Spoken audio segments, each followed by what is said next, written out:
Morning বন্ধুরা, আজকে সকাল সকাল উঠে গেছি। বাইরে কিন্তু প্রচুর প্রচুর প্রচুর বৃষ্টি হচ্ছিল। আর দেখো, খাবার নিয়ে বসে পড়েছি। সবার খাবার দাবার হয়ে গেছে। তো আমার মুখটা দেখো, বুঝতেই পারছো আজকে আমার টিফিনটা না ঠিক চয়েজেবল হয়নি। খেতে কিন্তু খুব টেস্ট হয়েছে, সাউথ ইন্ডিয়ান খাবারের মতনই। আর এখানে যা যা এভিনিয়েন্স আছে সবগুলো কিন্তু সাউথ ইন্ডিয়ান খাবারেরই জিনিস আছে, মানে যেগুলো দেয়া হয় আর কি। যেমন টক দই, তারপরে হচ্ছে কারি পাতা, তারপরে ওই কী বলবো সর্ষে, এগুলো সমস্ত কিছু দেয়া আছে। একদম কিন্তু গন্ধ স্বাদে কিন্তু সম্পূর্ণটাই সাউথ ইন্ডিয়ান খাবার। কিন্তু কিন্তু কী প্রশ্ন, আমার মুখটা এমন বেজার কেন? সেটা হচ্ছে এটা ক্রাঞ্চি হয়নি, জানো তো। এইটার জন্য দেখো, দুটো নিয়ে বসেছি, কাঁটা চামচ দিয়ে খাচ্ছি, কিন্তু একদম মানে কি নরম নরম হয়ে গেছে, জানো তো। যাই হোক, আমার ভালো লাগছে না খেতে। একটা খাচ্ছি খুব কষ্টকর করে।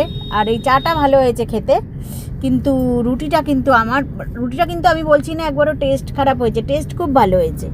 কারণ এই নরম হয়ে গেলে আমার নরম জিনিস খেতে একদম ভালো লাগে না। একটু ক্রাঞ্চি থাকবে, একটু বেশ শক্ত শক্ত, এগুলো আমার ভালো লাগে খেতে। তো যাই হোক, খাচ্ছি। আর ওদিকে আরেকটা পাখিগুলোর এত হুজ্জুতি বেড়ে গেছে, সারা ঘরের মধ্যে পাখি, মানে পায়ে হাঁটছি, পায়ে পায়ে পাখি চলে আসছে, জানো তো।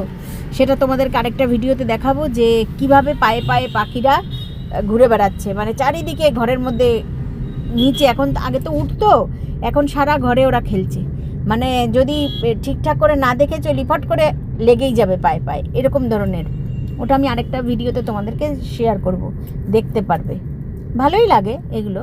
তো যাই হোক, এই দেখো চলে আসলাম, একটু রেডি সেডি হয়ে গেলাম, যাব কিন্তু বাজারে। এই দিকে একটু সানস্ক্রিন মেখে নিলাম। বাইরে যা প্রচণ্ড আজকে রোদ পড়েছে, কালকে রাত্রে থেকে বৃষ্টি হচ্ছে, সকালেও খুব বৃষ্টি ছিল। ভাবছিলাম সকালবেলায় কিন্তু ছেলে স্কুলে যেতে পারবে না। এই দেখো, একটু দেখিয়ে দিলাম। এই যে আমি আয়নার সামনে কিন্তু একটু সাজুগুজু করছি। সাজুগুজু মানে কি, একটুখানি করলাম, তারপর একটু ঘরটা একটু গুছিয়ে টুচিয়ে চলে যাব, ঠিক আছে। এই দেখো, পুরো পরিষ্কার হচ্ছে না, কারণ আয়নাটা মুছতে হবে, জানো তো। আয়নাটা ঘোলাটে হয়ে গেছে, আয়নাটা একটু মুছতে হবে। যাই হোক, আমি কিন্তু রেডি হয়ে গেলাম। চলো, এই যে চলে গেলাম, রেডি শেডি গো। চলো, চলে গেলাম, রেডি শেডি না, রেডি স্টেডি গো। আর আগে কিন্তু রেডি শেডি বলতাম, তাই না? কিন্তু আসল কথাটা কি, রেডি স্টেডি গো। চলো, বাজারে চলে গেলাম, টাটা, সঙ্গে থাকো। রাস্তাটা একটু দেখাচ্ছি, আমাদের শিলিগুড়ির রাস্তাটা কীরকম অবস্থা। এই যে বাজারে চলে যাচ্ছি, মহানন্দা ব্রিজ ক্রস করে গেছি, যাব ঝঙ্কার মোড়ের বাজারে, ঠিক আছে। সে পড়েছি প্রায়। আর বাইরেটা দেখতে পাচ্ছ, খাঁখা করছে একদম রৌদ্র। এই দেখো, যেতে যেতে একটা ব্রিজ পড়বে, হয়তো এটা কালকে মুখ্যমন্ত্রী আসছেন, হয়তো ওপেনিং হতে পারে, সঠিক জানি না তথ্যটা। আর লিচু দেখেছি, যদি পাই নেব।